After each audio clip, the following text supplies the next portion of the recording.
You're listening to the best local sports show. Hi, I'm Phil the Power Taylor. It's Louis Dodds from Port Vale. Hello, this is Roy Delac from Stoke City. Hello, I'm Danny Wyatt, and you're listening to Boots, Bats and Balls on Six Towns Radio. How's that? Now it's time to have a chat with Najee Fox. And Najee is a young Stoke-on-Trent success, I think, in terms of up-and-coming, great example to young people. I mean, he's a discus thrower, and I think one of his ambitions, which we'll talk about later, is to become an Olympian. Morning, Najee, how are you? Good morning, how are you? All right, thank you, all right. You find us all right this morning, by the way? Yeah, I wasn't too far. A little help from my friend Randall. Yeah, good man. Randall's in the studio with you. So just tell us a little bit about your background and where you started. From a sport, I started from a young age. I mean, from the age of 2, I was always doing some form of physical activity with my dad. Don't know if you've heard of a medicine ball before, which is a weighted ball you used to train with. But I think I was about 2 years old. Mum said, they said I was picking them up and throwing them with my dad. So you play with medicine balls at 2, yeah. That's a well, good start. There you go. Yeah, it's always a good start, definitely. But yeah, predominantly my athletics career kicked off for me in terms of competition when I was about 8 years old, 7, 8 years old. Yeah. What were you doing then? In terms of what sport? Oh gosh, I was a massive football fan, and I used to do a lot of sport before I took up athletics as my main career. Yeah. Before I used to just play football day in, day out in the school holidays. I think I was up at 6:30, knocked to my mate's door at 7. Played football in my Man United kit. Sorry for the Stoke fans, but played in my United kit to about 2. Went home, had something to eat. Went back out, play football in another United kit till about 9 o'clock, and that was pretty much repeatedly. So I was a massive football fan, but at the same time when I was at school, I did do a lot of athletics like sprinting, basketball, gymnastics even. Is this high school? This is St. Peter's? This is no, this is at my primary school. Sorry, this is when I was a little toddler. So I was about 8 onwards. Towards St. Peter's, I still continued to play football. But then I took on badminton, table tennis. I was a keen swimmer as well, and also my athletics. Just as I've got older, priorities come involved, and you have to think, okay, well, what do you want to excel in? And you start to drop off in sports, and then you kind of focus your main goals on that one single sport. So, where did discus come into it? What sort of got you into discus? Because it's not the most common sport, is it? Not. No, it's not. Basically, I was, as I said, I used to go training with my dad. My dad used to be an athlete, and I used to go down with him to Northwood Stadium. I think one time I was, by the way, I was a massive wrestling fan, so I used to jump on the high jump mats whilst he was training, playing wrestling with myself. I know, unfortunately, but playing wrestling with myself. I used to try and be The Rock. He's one of my idols from young, and one of his mates were running around the track, and he's come and said, "Oh, come on, Nage, so let's have a little fight." And I took it seriously, competitive as I am. I think I've gone for the kick in the middle, and just jumped on his neck and just DDT'd him. And I think it's one of them things where, as a little kid, you think you're amazing, and all the friends are laughing at you. But if I was probably the age I am now, I probably would have got sent down for it. From that, my dad's gone to me and said, "Stop messing about, bloody blah. Come and have a go at this. Keep me occupied." And obviously, it was something new. I wasn't very good at all, but just as a little kid, you do something new, you enjoy it. And that was discus, was it? And that was my discus. Yeah, that was it, and that's when it started, and never looked back since. So when you say come have a go, there's a coach there and stuff like that. Yeah, my dad had his own coach and stuff, but he just I think he wanted to get me away from the wrestling on the mat, if anything. DDTing people, That's it. Yeah, that's it. So, from there, that you did a bit of club sport, I guess, and progressed from there. It was. I wasn't really, as I said, too serious about my athletics. I just did it because I enjoyed it. And I joined my local athletics club, just Stoke AC, and they're based at Northwood, and I joined them. When I was old enough to compete, started to compete with no real ambition at all. It was just something new again. I just enjoyed it. But then I think as an under 13, I went top of the UK and with one competition, the 33 metres, something like that.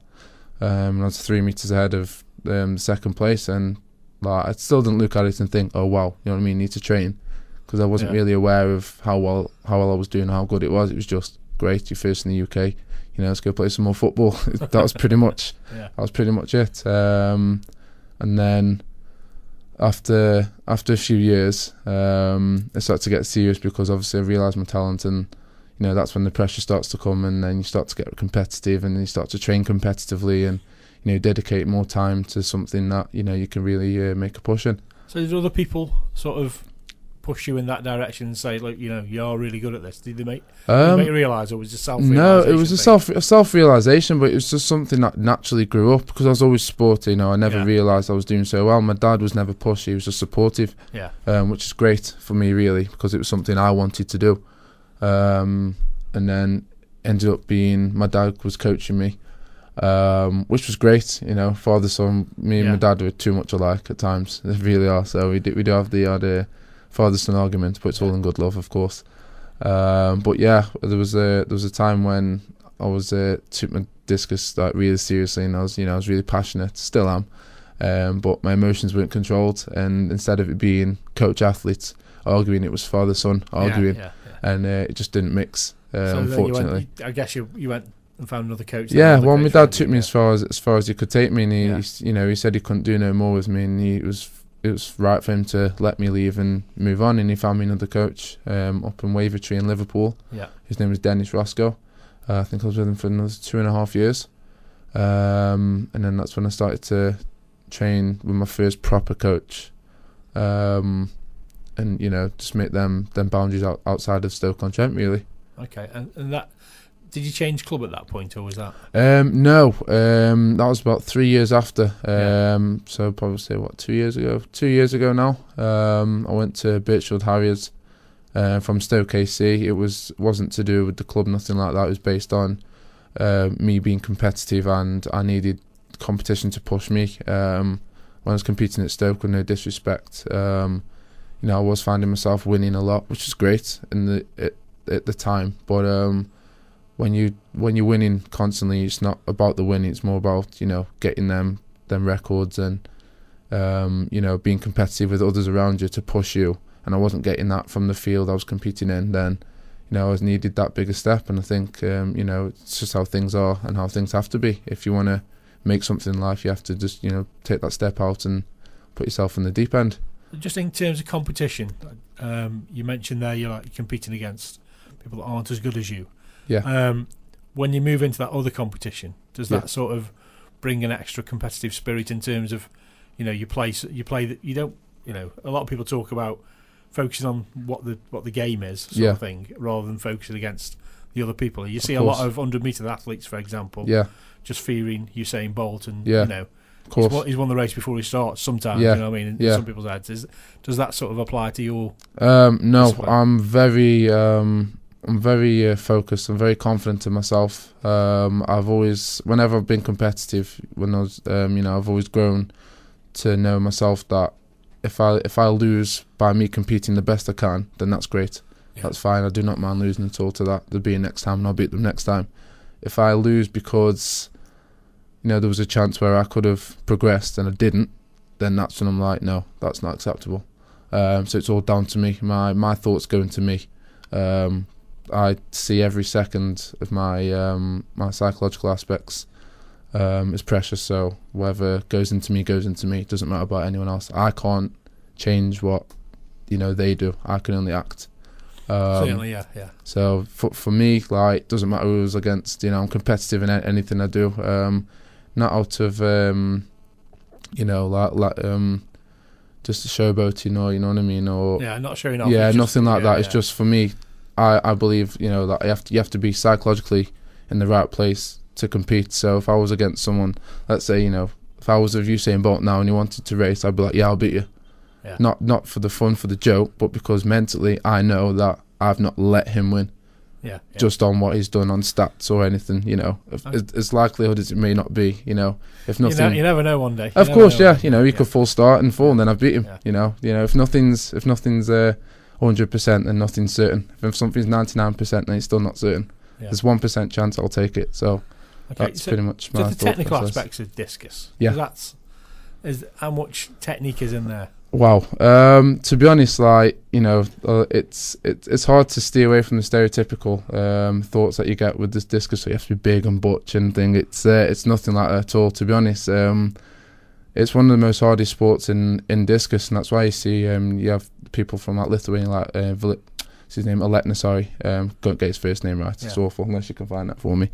But yeah, he's like 40 years old now and still competing at the top, throwing high 65 meters. And as a sprinter, you do rely on your physical attributes more so than the technical. It's very technical, with all due respect, but in terms of discus throwing, you last a lot longer. Yeah. It takes a lot longer to peak because there's so much technical aspects. It's like, the whole throw takes around about a second and a bit, and from the back, getting in and out of positions, creating power, tension, with the same balance and the speedy movements of your feet, and to get your brain to learn all that subconsciously is what takes a lot of time. And I think the technical aspects are really, it's one to be admired, because it's a lot of dedication. You can train physically hard, it is, but when you're training the brain to remember movements, then it becomes a completely different motion. If you was in doing the hurdles, 110 hurdles, and you missed the first 2 hurdles, subconsciously within about a second,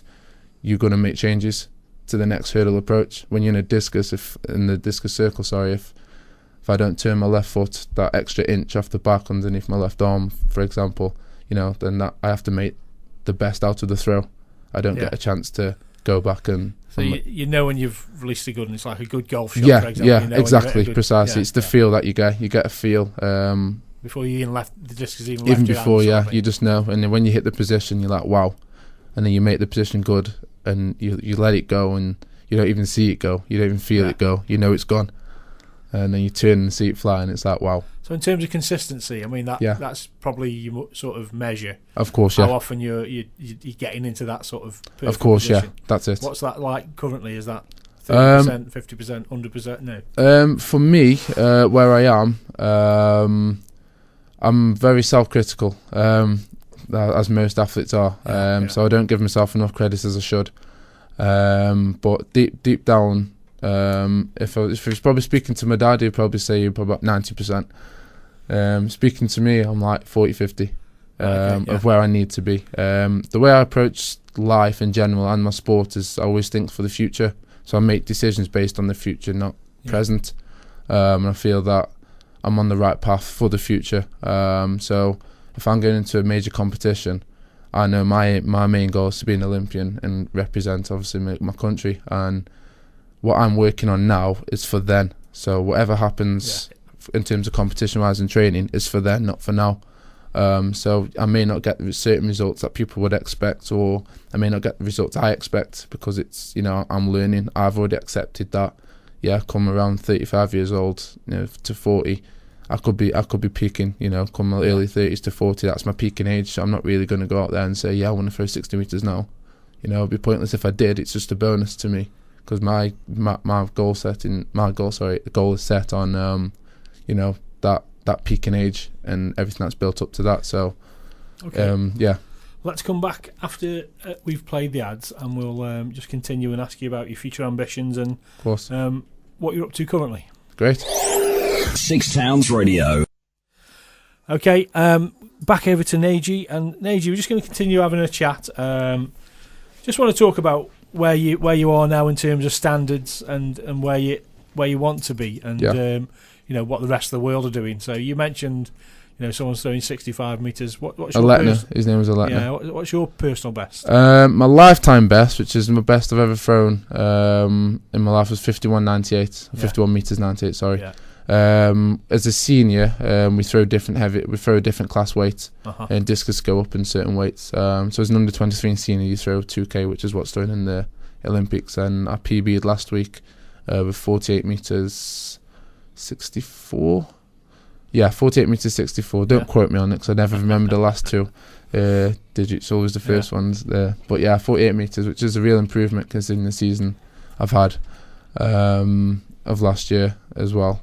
So I'm happy with 48 this year, considering I didn't think I'd get anywhere near. But again, you've set a new standard for yourself, 48 of course, at a new level, and I guess it's setting your mind and setting your body to, okay, how can I, I guess your next real boundary is 50, isn't it? Of course, yeah. That sort of landmark. That is. And then just moving on. So you've got a meeting tomorrow, I understand. Yes, the West Midland Championships at Birmingham. I mean, the weather's been great up until now. It meant the rain yesterday and it didn't rain, and now looked at the forecast, I thought, way up. Happens every year, same place, Birmingham, rains, so nothing new. But yeah, I'm competing tomorrow at the Alexander Stadium. So how does the weather affect discus? Obviously, you got a wet surface, and to be honest, like when your balance is in check, because obviously discus shoes as well, they help as well. There's the compound that you throw on, they throw off on the shoes. But yeah, the weather, it all depends on the circle first.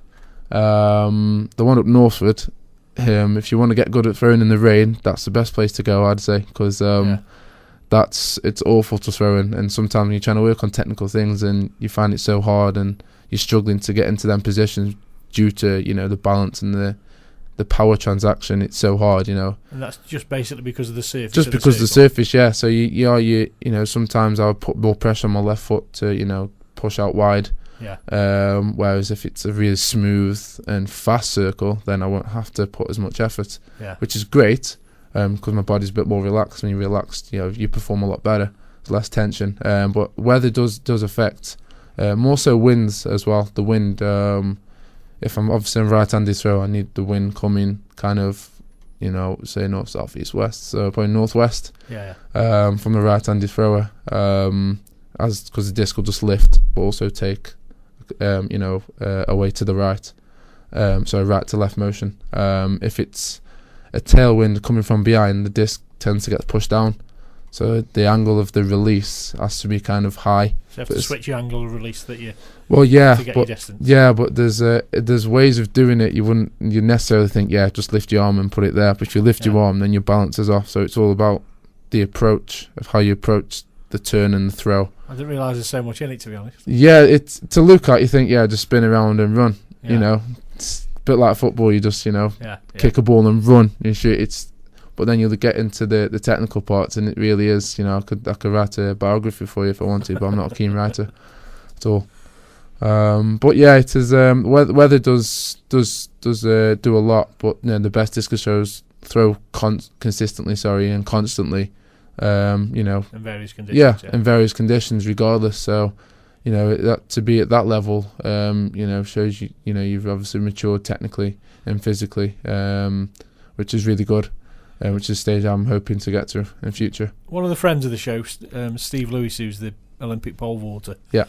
He started at Northwood. I mean, of course, I guess you must have met him at some point. Yeah, I met him when I was a young one. He trained there often. Pretty much, I think he was my age. Yeah. I'm 20 now, so yeah, he must have been about 16, 17 when I was. About 12, 11, 13, around that age. Yeah. But yeah, he was keen. I mean, I never spoke to him on them levels in terms because I didn't know him in that way. I didn't know anyone. I was only there just to throw and have fun. But as I've got older, I met him at Stoke Sports Personality of the Year in 2008. I met him there. He was coming from the Olympics. That was his first Olympics, I believe. Caught up there, and it was just mad how we both transformed. And we were just speaking about back in the day when we was just younger, and my dad was like, I remember when you were so young and this, that and the other. And it's just great because he's come from pretty much the same club, put the same amount of effort, gone through the same steps, and he's made it, which is great. Well, it's a great role model for you, I guess. Oh yeah, definitely. It's something to achieve. You're both great role models for just kids that come out of Stoke-on-Trent. Yeah. Why can't you do this? Exactly, precisely. There's you've done it. Steve's done it. Steve's actually represented Great Britain at the Olympics. Yeah. And you've got to realise you've got that sort of inspirational aspect about yourself as well. I think you work with young children as well, don't you? Yes, I do. Sports development with the local council. I love it. It's one best job I've pretty much. I wanted to do it when I was a lot older. When I finished my athletics career, I wanted to hopefully use my story and my sport and my passion, put it into the local children, that haven't had good upbringings, and put a bit more positive energy into them to say, what, I was in exactly the same place as yourself, and I still made it to my goal. Your goal may be different, Yeah. may not be seen as big on the social stage, in society's world. But if you've got a goal, you're going to have to make it, because it doesn't matter. It's all about your approach. As again, it's mental. It's all about your approach. And, working with young children is great. I've got a lot of energy, as I was saying to you earlier, off air. I'm an extroverted character, and sitting in a computer typing away isn't me. I do get distracted easily. So if I'm getting distracted, I'd rather give that energy to the children. Where I can run about, I can jump around, I can laugh, I can joke, etc. But still Fantastic. Put my positive influence across. Okay, and in terms of competition, you just mentioned you got your personal best. Yeah. Back to that, 48.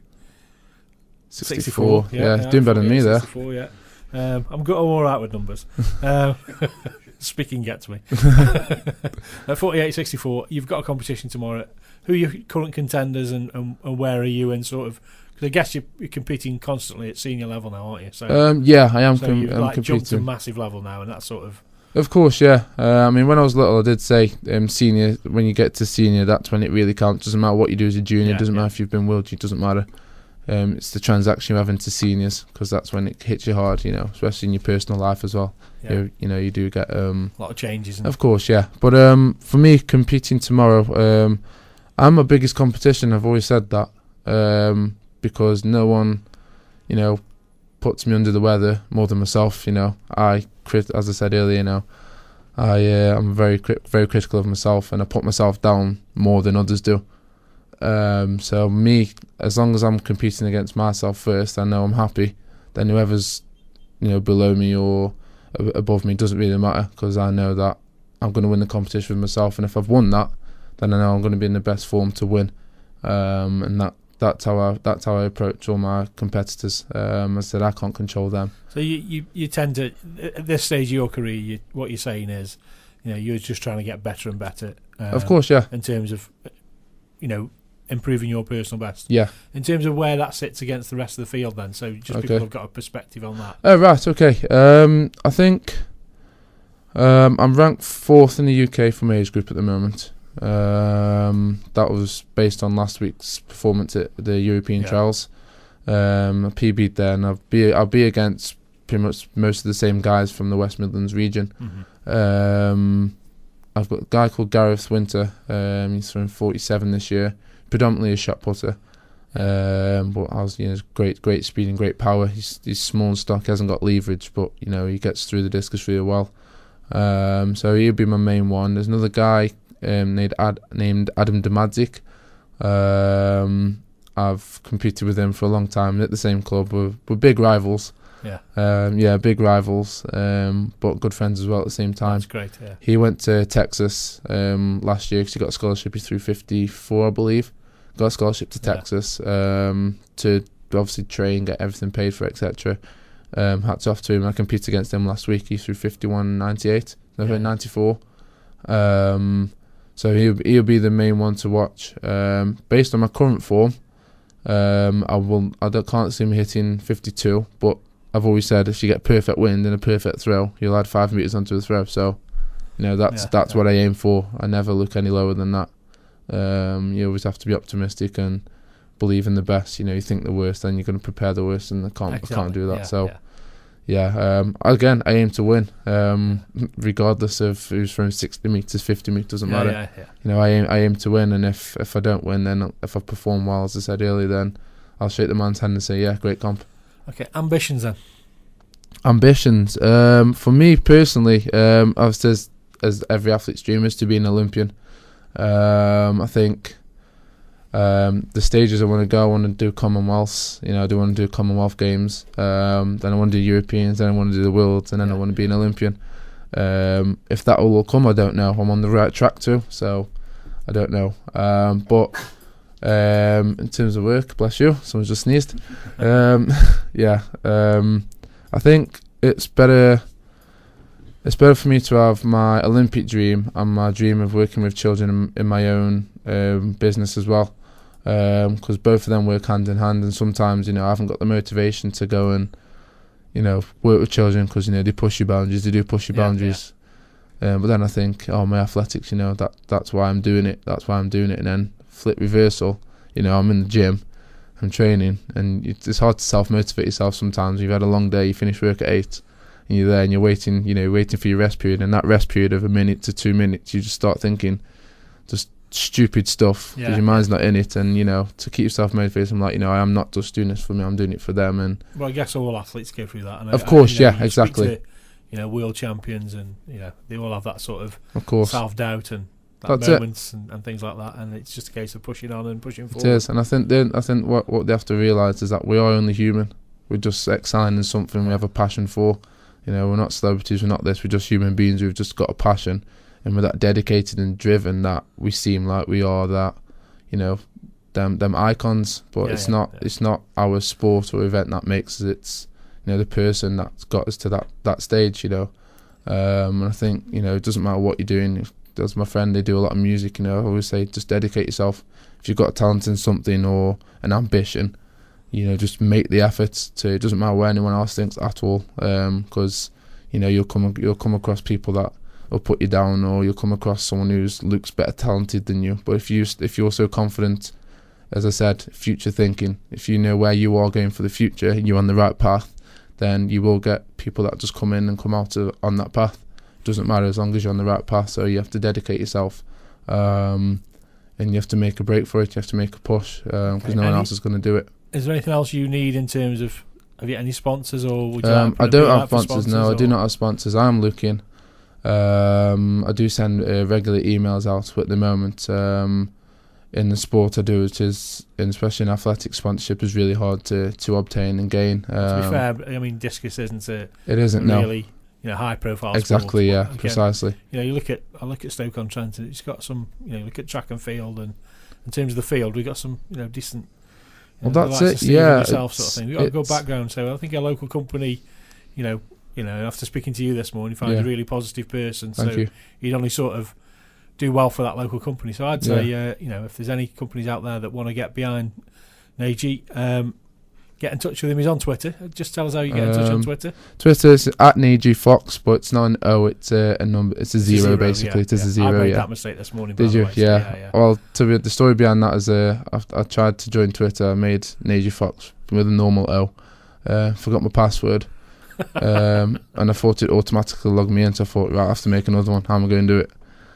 So I've got 2 Twitter accounts. The other one hasn't been touched since the first day I touched it. Okay, you'll have to re-find that password. That's I'm sure it, you'll find it somehow. I'm sure, yeah. But yeah, Najee, thank you very much for coming. Yeah, thank you very much for your time. We could have talked all day, to be honest, but find a really interesting character. Thank you very much.